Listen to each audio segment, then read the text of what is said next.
In the great halls of USA Today, we assemble the newsroom's mightiest nerds. Brett Molina. I'm so sorry for the producer of this podcast. Kelly Lawler. I will fight you on it. Brian Truitt. Spoiler Town! Together, they form the Mothership. Their mission? To harness their collective encyclopedic knowledge of nerdiness in all its forms. To dissect every trailer, plot twist, and game released for the geekiest of fans. The Mothership, saving the universe from bad comic book adaptations every Friday.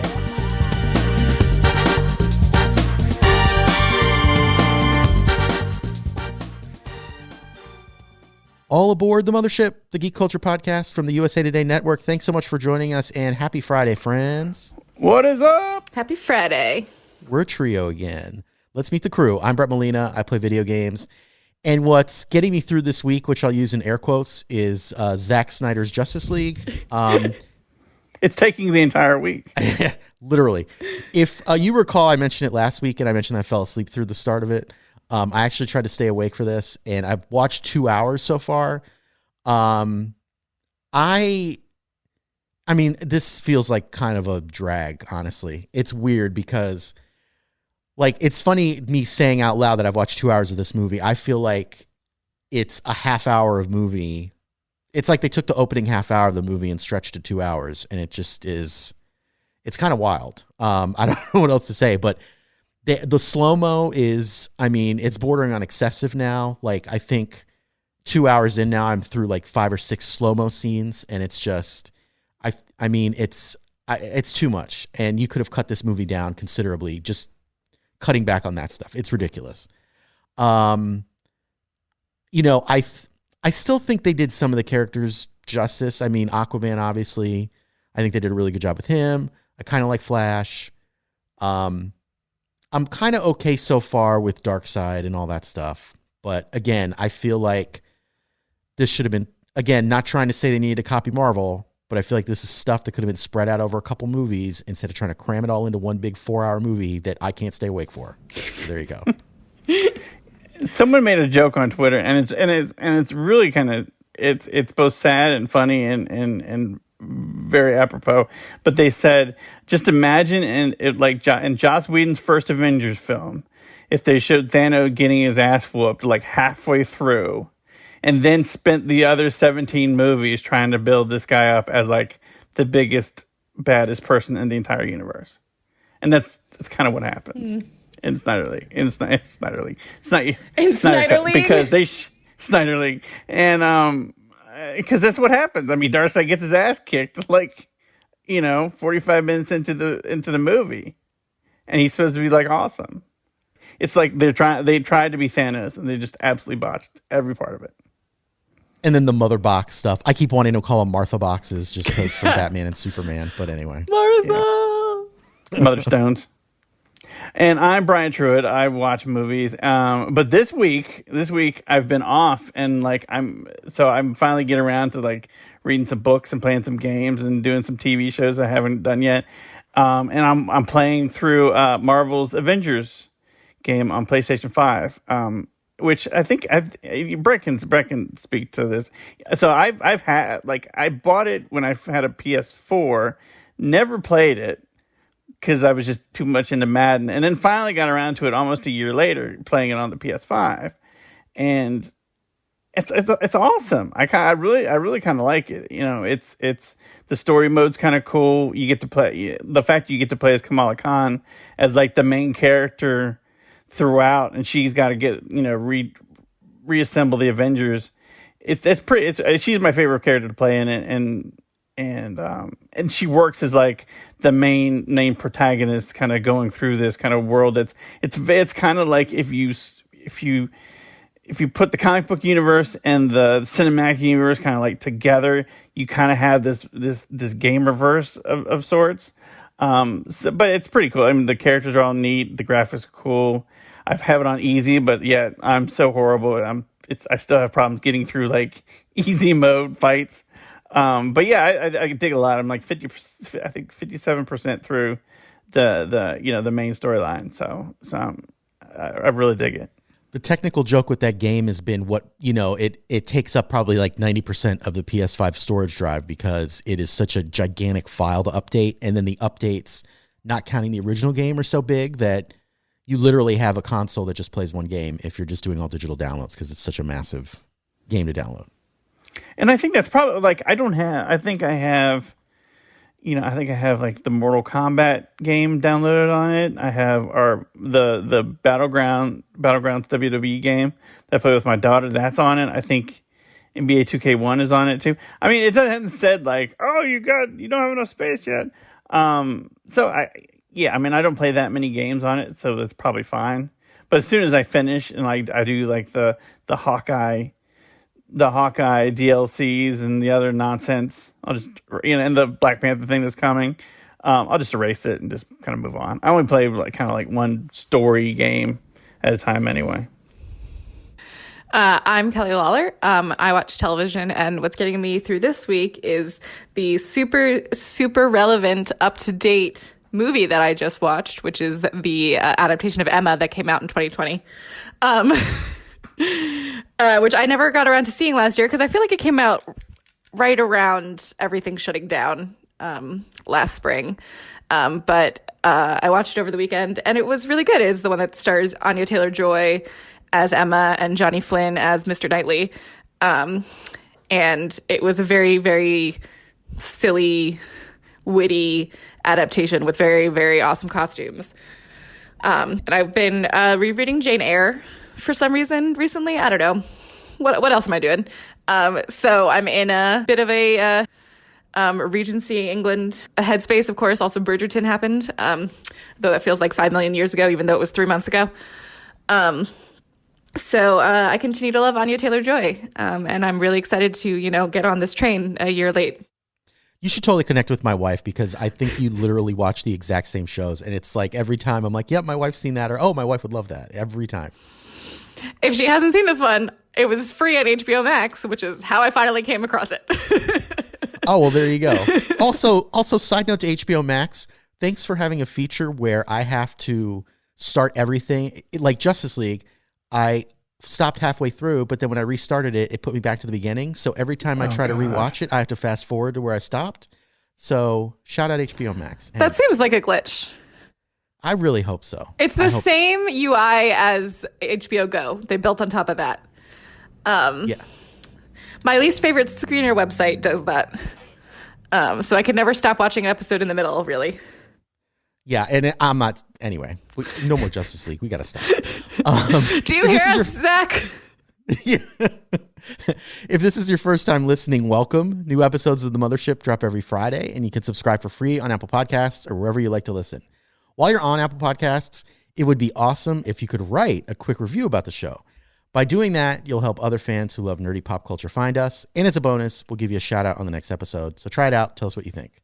Don't forget also, with leaving a review, you can get in touch with us on Twitter. We're at Mothership Pod, or you can email mothershippod@usatoday.com. Let's get to the main topic. Here's a clip. Superheroes cannot be allowed to exist. I have no intention to leave my work unfinished. The world's upside down right now. Where do we start?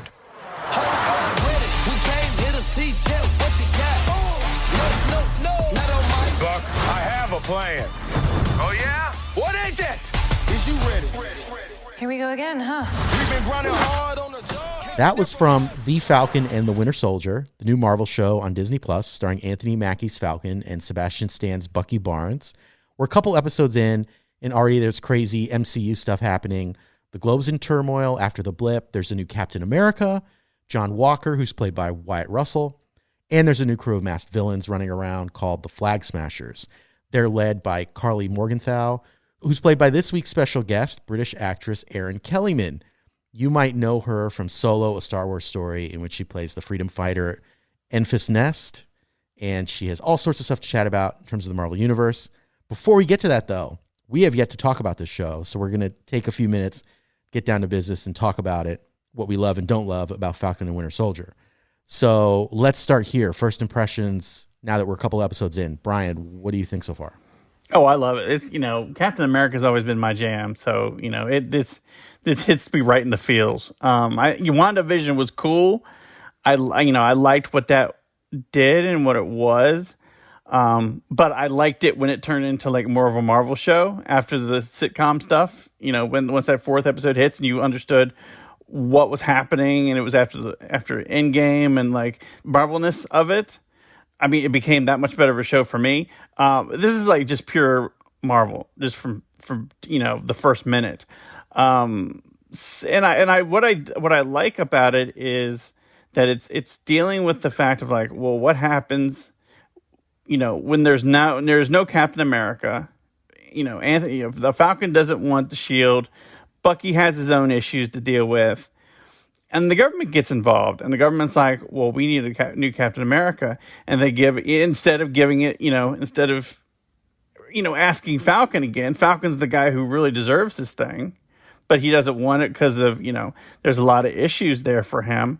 And they give it to like the most milquetoast white guy of all time, which is really interesting, because just seeing the kind of the online, as soon as he was introduced, John Walker was introduced at the end of the first episode, like social media went ballistic because Marvel knew what they were doing. Obviously the Falcon inherited the shield from Steve Rogers. He was like the guy. Steve wanted to be Captain America. He didn't want to be Captain America. I think Falcon kind of like wanted the shield to stay, with Steve. That was his baby. Captain America maybe shouldn't be around. And the government's like, nope, we're going to give it to the most white guy ever instead of the black guy who deserves it. And like, they totally trolled everybody. Social media went ballistic. And it worked because, and then, we get into the second episode where you get to know John Walker, and like he becomes more of a sympathetic character than just the white guy who's taking the black guy's spot. And, but he's a dick, he's not Steve Rogers, and he's never going to be Steve Rogers. And I think that's kind of the cool part about the show now, especially if you know the 80s Captain America stuff that it pulls from, 80s comic book stuff that it pulls from. John Walker was never Steve Rogers. He wasn't a Boy Scout. He was not, he was a soldier, but he wasn't exactly the best soldier. There was, there's a screw loose up there.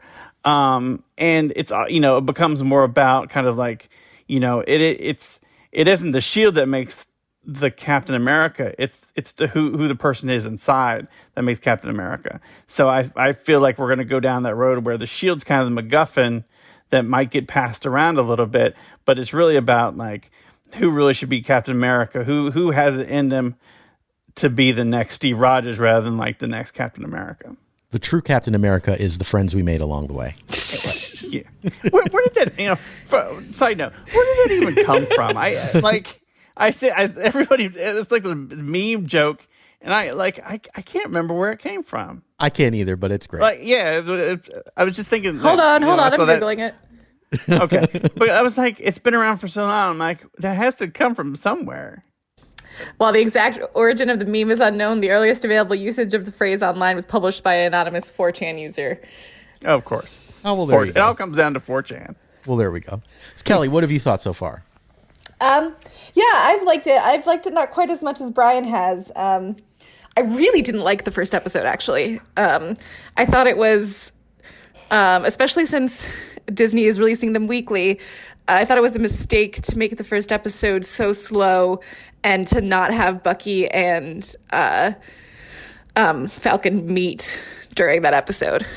Because what the show actually is like what we in the TV biz call a classic two-hander, which just means that it has two main characters who play off of each other very nicely.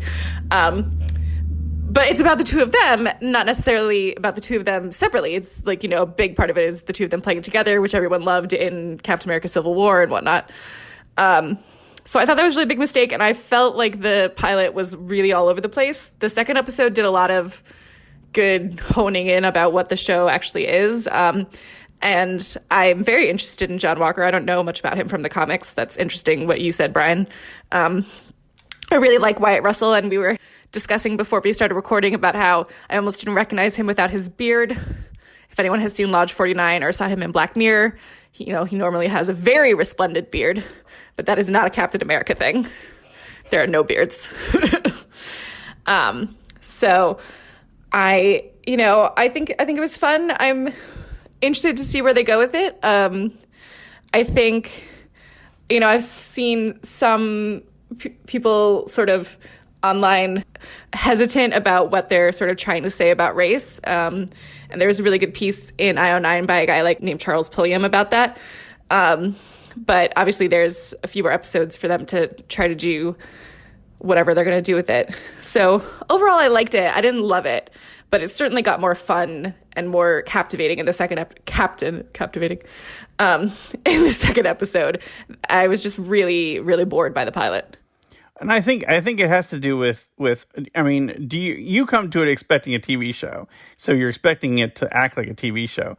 I come to it expecting it to act like a movie, so I don't, I expect there to be kind of like that. This is the first, 45 minutes of a 6-hour movie, See, so I hate that. I don't expect that Falcon action scenes just fine with me. That the whole Winter Soldier thing is fine with me. So I didn't expect like a pilot episode of a TV show. Maybe I've just been trained at this point. But yeah, I mean, I guess if you come to it think as looking at it as a TV show, you might it probably isn't satisfying. So that's the thing. It's Marvel is playing with the form, and I have no problem playing with form, as long as it's satisfying. I think a lot of people point to the Twin Peaks: The Return, which was the sequel on Showtime, and they like to call that a movie instead of a TV show because it was so good kind of thing, and that's when the what is a movie, what is a TV show kind of comes down to whether or not people think it's good, and when it's good they call it a movie. But I don't know, they're saying it's a TV show, it's episodic. It's, they end with cliffhangers like a TV show. Movie acts don't all end in cliffhangers. And so I come at it that way. And I really like some of the Marvel TV shows and a lot of superhero TV shows that I've seen. So that's sort of what I want from it. And as we've all seen with a certain director's cut we're trying not to name, extra long movies don't always work. What did you think, Brett? I mean, I liked it. I agree with Kelly, though, as far as it felt a little slow starting out. Obviously, when you see John Walker at the end, it starts to pick up. And then the second episode, I think, gets more interesting. And I like that they have him in there, especially with his background in the comic books, like you mentioned. I think this show, and I think WandaVision 2, suffer from the release of episodes problem, where I wonder if they're better off. I think, The Mandalorian got away with the week to week because it just felt like each episode sort of stood on its own, but then there was also the overarching everything else going on.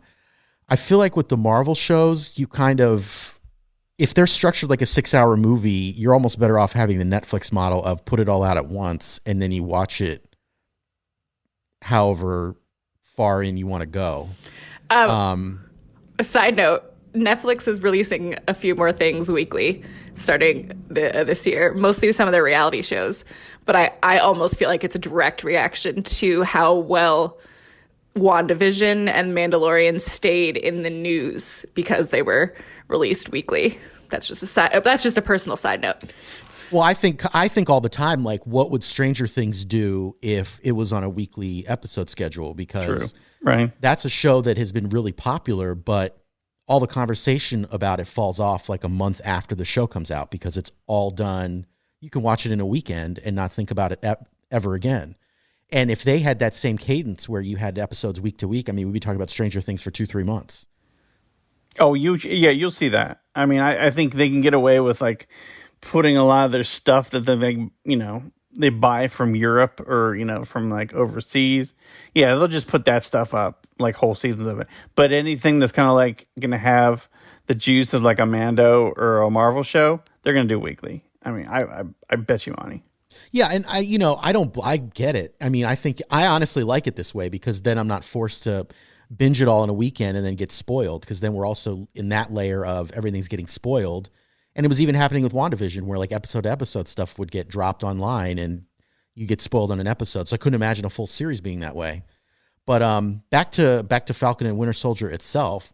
Where do you see the show going? I mean, I keep waiting for the point where Falcon's going to just be Captain America, but then I also don't know if they're going to try to do a pivot thinking everyone's going to be on that same wavelength. What are you both expecting? I mean, I think that's where it ends. Yeah. I mean, I feel like, I think, in the comics, Bucky has also been Captain America. And I think, I don't see him sticking around for a long period of time. Just from an actor's standpoint, from a character's point, I think, he still has a lot to do in terms of dealing with his own, assassin history and that sort of thing.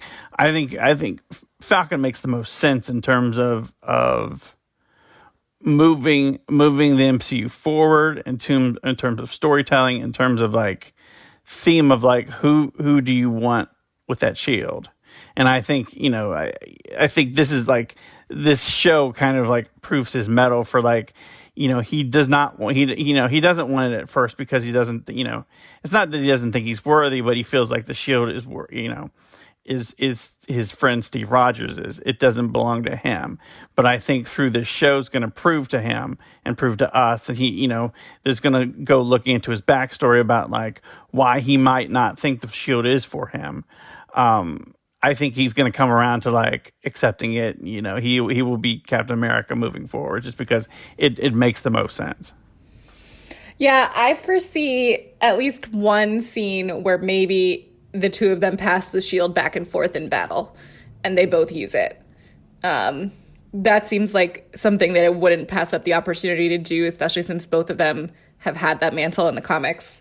But I think the end of this is Sam finally realizing that he should and also that he wants to, and then setting him up for his future in the movies.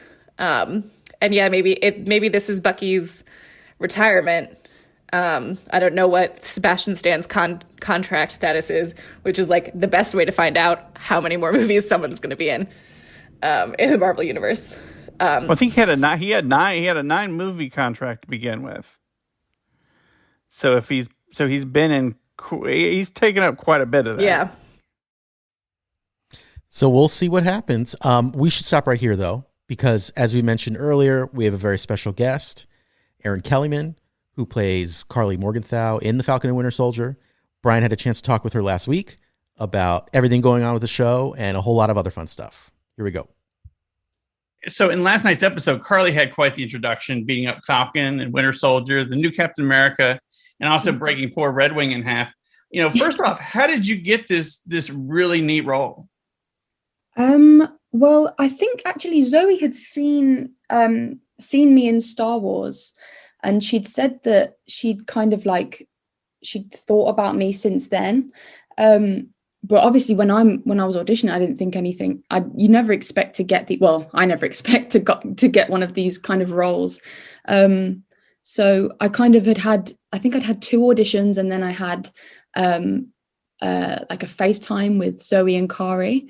And I remember actually at the end of the Zoom, Kari was like, okay, well, hopefully everything works out. And I was thinking to myself, if everything works out, surely that's down to you guys. But even her saying that, I was still like, no, I don't think it's going to go my way, just in case it didn't, so I was prepared. Mm-hmm. So when I actually did get the role, in fact, I don't actually think it is fully sunk in now. I was saying to Zoe the other day that I think I've dramatically underestimated the size of this whole thing. Now that obviously the second episode aired, I think it's starting to kick in a little bit more. But even on set, it was like so unreal, but still didn't kick in, I don't think. Well, that's the thing about this show is, and the kind of the Marvel universe on the whole is, kind of there, there's the top tier, there's the Iron Mans, the Captain Americans and stuff, but everybody has a big role to play, even like, kind of the most lower supporting characters. And when you have an antagonist like this come in, where there's a lot of antagonists who might not be antagonists, we just don't know yet. We pay attention to them because they could be somebody who gets their own show or gets their own movie later. Kind of every character matters in this universe. Yeah, no, that's so true. And I think Marvel do a really great job on, making it inclusive and having everybody matter. It doesn't feel like there's any filler roles. It feels like everybody's important and has their own story. So the Flag Smashers have this like one world, one people mantra. They want to get things back to where they were during the blip when, half of the population was not around. What do you find interesting about Carly and them as they tie into the show's, bigger themes of, race and identity and patriotism? I think it's actually really relevant. And I think, again, Marvel do a great job of making all of their stories mean something still to society. And I agree with the Flag Smashers fight. I don't necessarily agree with, the way that they're doing it, but I think it's all very important. And I think people need to try and relate it back to the world that we live in today, Well, and it's obvious that kind of, we really don't know what it's like after Endgame yet. We really haven't seen a lot of, kind of like we've seen what it is on like kind of one place in New Jersey, thanks to WandaVision, about like how the blip changed people's lives. But on a global scale, you have to think like, it goes into like displaced groups and like, how the world is taking care of the people who came back better than the people who never left. And it's really interesting. And it's a way to kind of deal with, groups of people that like just feel underserved by their governments and want to kind of fight back.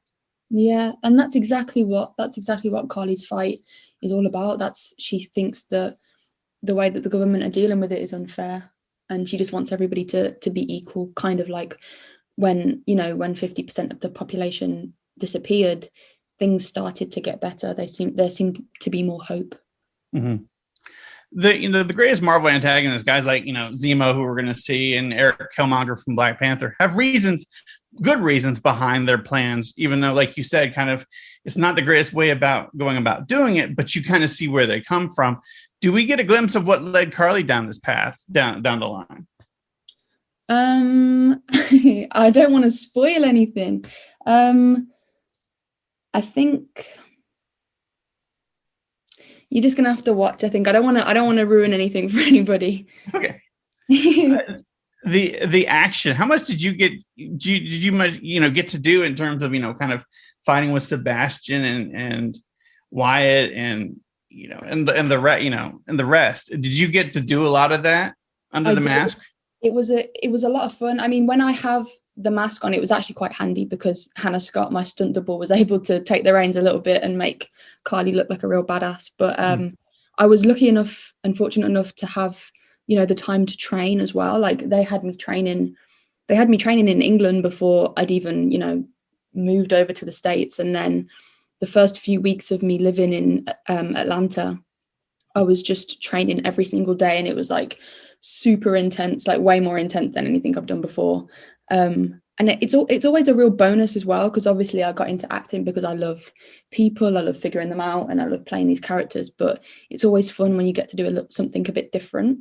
So I really enjoyed doing all of the stunts, and it was great because they tried to anything that I was able to do and that was safe for me, I did. So like that fight on the truck, I was like, I watched it and I was trying to remember the bits that I'd done. And if you break it down, I actually did quite a little bit. So yeah, I'm happy. It was a lot of fun. Well, it's cool because there's like a transformation, because we first see it when Bucky sees her in the truck. He thinks she's just a hostage, and she looks like he's gonna come to rescue her. And then she turns a smile on, and then you see him like getting punched out the back of the truck. She puts the mask on, and she transforms. She, the way she walks and the way she fights is very aggressive. and like, she's got super soldier serum running through her. I think we can figure it out at this point, but she is a badass, and she is not, and she knows she is. Yeah, I think that's what was really important to me for me to, sort of convey the innocence, because she's not, I also didn't want her to come across like this super angry, super nasty person. And so, but it's also kind of calculated though. Like I wanted people to see different sides to her. And I think although when he opened the back of the truck and saw her face there, although it was calculated because she knew exactly what she was going to do, it wasn't fake. It wasn't, there's still some of that in her. She is a real person. So I wanted to make sure people saw, different sides to her rather than this, super strong, angry person. Well, and kind of the last thing we see of her, I mean, she's crying in an airplane because, someone has just pretty much sacrificed themselves. So she and her, the other freedom fighters can get away, and you get away, say, from the power broker, who obviously she is very concerned about. And I feel, again, like you said, it shows like there's more to her than just a badass. That, there's something underneath there who really cares. Yeah, definitely. And I think as well that scene was so important because you could see how much the Flag Smashers are wanting to fight this fight, like he was so ready to give up his life for this cause. And also I think it was important that my character, that Carly, let him go. Like I think, she knew that he wasn't going to listen to her if she said, no, you need to stay and come with us. She knew that he was going to fight as hard as he could to give them time and stuff. So yeah, I think it was a very important scene, and it showed how strong and how willing they are to fight for their cause. Mm-hmm.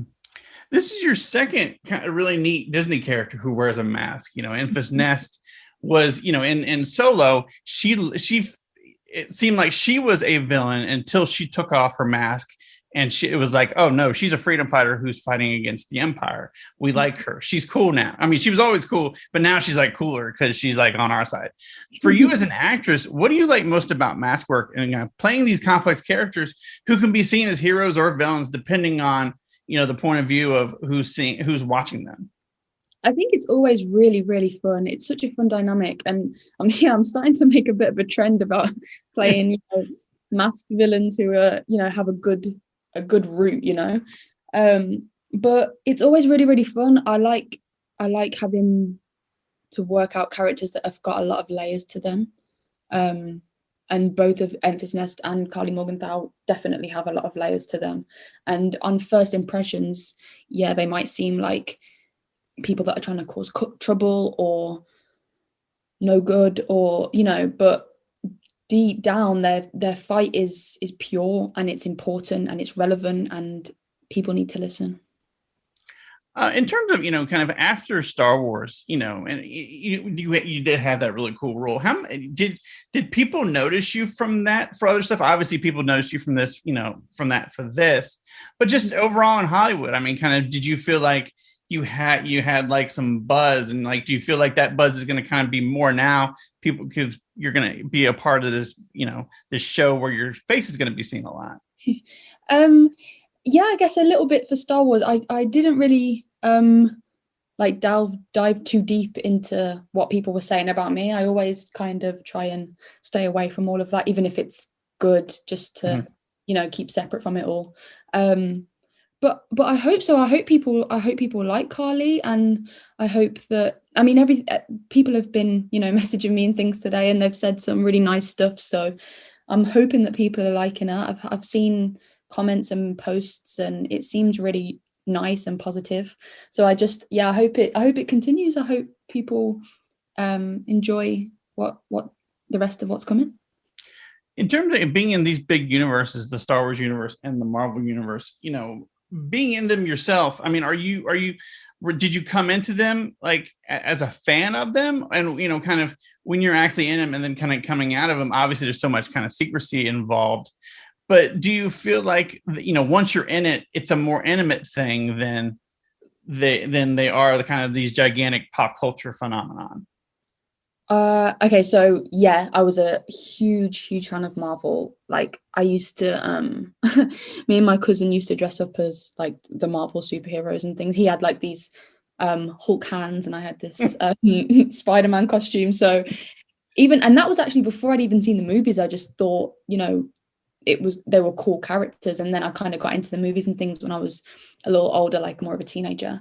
And I don't think there's anything like working with people that you've already watched on TV that you've known for so long. Like it's so weird. It's so weird, but it's so cool. Yeah, I don't know. It's such a surreal feeling, and I feel so incredibly blessed to be able to be a part of it. Obviously, you're on Disney's radar, and just kind of like, that's a cool radar to be on because they have their hands in so much kind of stuff, so much cool stuff. That you're, being a part of that family must be really neat. It is it's incredible. And Disney, Disney itself, I've been a fan of since I was literally out the womb. Like I've always loved Disney movies and I've been such a fan.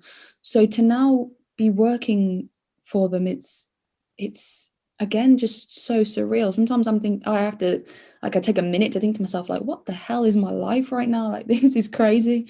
So yeah, again, I'm very, very lucky to be able to be a part of something so special and that also so many people love as well. And it's been in lots of people's lives since they were kids as well. It's been around for so long, In working with, Anthony and Sebastian and some of the other folks, maybe some people who you're meeting for the first time, who have you really been impressed by? And just from a person standpoint, who do who you've met that you kind of really look up to as a human being? Oh, that's tricky. I mean, it's always so weird meeting people that you've seen before, well, working with people that you've seen before on TV and that you've watched. It's always such a strange feeling. It's so exciting and so surreal. But who? Okay, let me think. Do you know what? Anthony really, he was really great to work with, and he, took time out and we went for lunch and he had given me advice, like career advice and how to work my way through, when The Falcon and the Winter Soldier gets released. And I think that was really cool of him. Like he definitely didn't have to do that and he did, which meant a lot, Well, that's another guy who's taken all of this, very level-headed. I mean, kind of, he was in that first Winter Soldier movie, and all of a sudden he was kind of everywhere. Then he's in the Avengers, the other Captain America movies. He's in the Avengers movie. Now he's got his own show. But that dude has never changed. He's the same humble guy throughout. And that's kind of a cool guy to kind of talk to, I guess, about that. Yeah. Oh my God, absolutely. I think he'll probably say that his hometown, New Orleans, keeps him humble. So yeah, he's a very humble guy. Have you gone back to work since COVID, or is that something that are you looking forward to it if you haven't? Yeah. So the Falcon, we shot that we had a little break and then we came back and shot through COVID, and then I did another thing after Falcon and shot through COVID. So it's starting to feel a little bit normal now, like not seeing half of somebody's face ever and not being able to hug anybody. But everybody was so Disney really made a good job of having everybody feel safe, which, especially it was one of the first things to go back because it went back in September 2020. Mm-hmm. It was obviously now it's a lot easier to navigate through the pandemic, but at the start, obviously it was kind of crazy. Nobody knew what was going on, but they did such a good job of keeping everybody safe and everybody feeling comfortable on set. Well, you were wearing a mask before it was cool, so you were ready for it. Yeah, but unfortunately my mask, this is what was annoying, because I was having to swap out my mask all the time because the mask that I wear for Carly has holes on the mouth part. Right. If it didn't, I could have just kept that on. Well, I asked Tom Holland if his Spider-Man mask was PPE, and he's like, no. So I was like, well, all these mask guys, and they got double masks and stuff. I know it should be. They should start making it, PPE. with I know you can't speak too much about kind of the next 4 episodes ahead, but what can you tease about Carly's arc and where it goes, and what can we expect to know more about her or see more about her? I think you guys, and maybe you probably have already seen, but you'll learn that she's extremely passionate and extremely determined, and will put the cause and the fight for equality before anything else. Nothing else matters to her like that does. Cool. Does it when you play a character like this who is so passionate, who go to some extremes for that, does it change you a little bit? Do you playing a character like that, do you examine your own passions and and look at what you believe in differently, or even kind of being in a show like this that kind of looks at relevant issues with a bunch of superheroes running around? I don't know if it doesn't change how I feel. I feel like I'm quite a passionate person anyway. It is very interesting to see, because I think Carly's, like I said before, her root is good and her drive is good, and she comes from a good place. So it is very interesting to kind of see how that unfolds, which you'll see in the next the next few episodes. But yeah, I don't think it would necessarily change how I view passion, like the way I do personally. It definitely makes me see it from a different point of view, though. Can you imagine when you were a kid, you being 22 and being a superhero and a Star Wars character? Would that have blown your mind?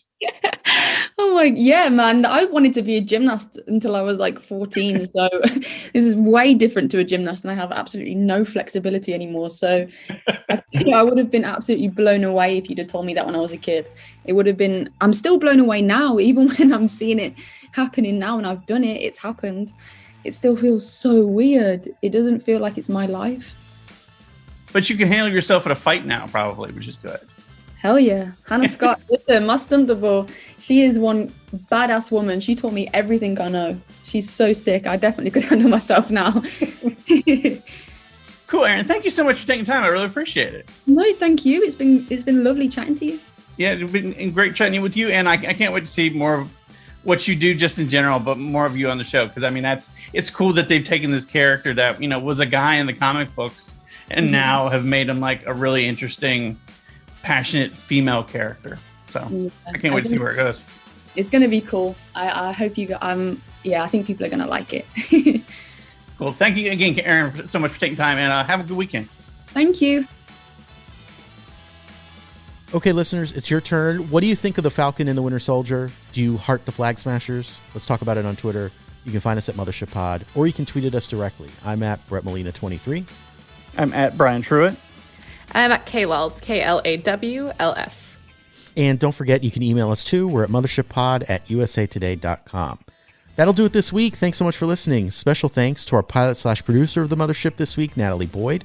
If you like the podcast and don't want to miss an episode moving forward, you can subscribe to the Mothership for free on Apple Podcasts. And while you're there, please leave us a rating or a review. Helps other people find the show, and we get some great feedback. If Apple Podcasts isn't your thing, you can also find us on Spotify, Stitcher, anywhere you get your podcasts. Until next week, nerds out. Later. Bye.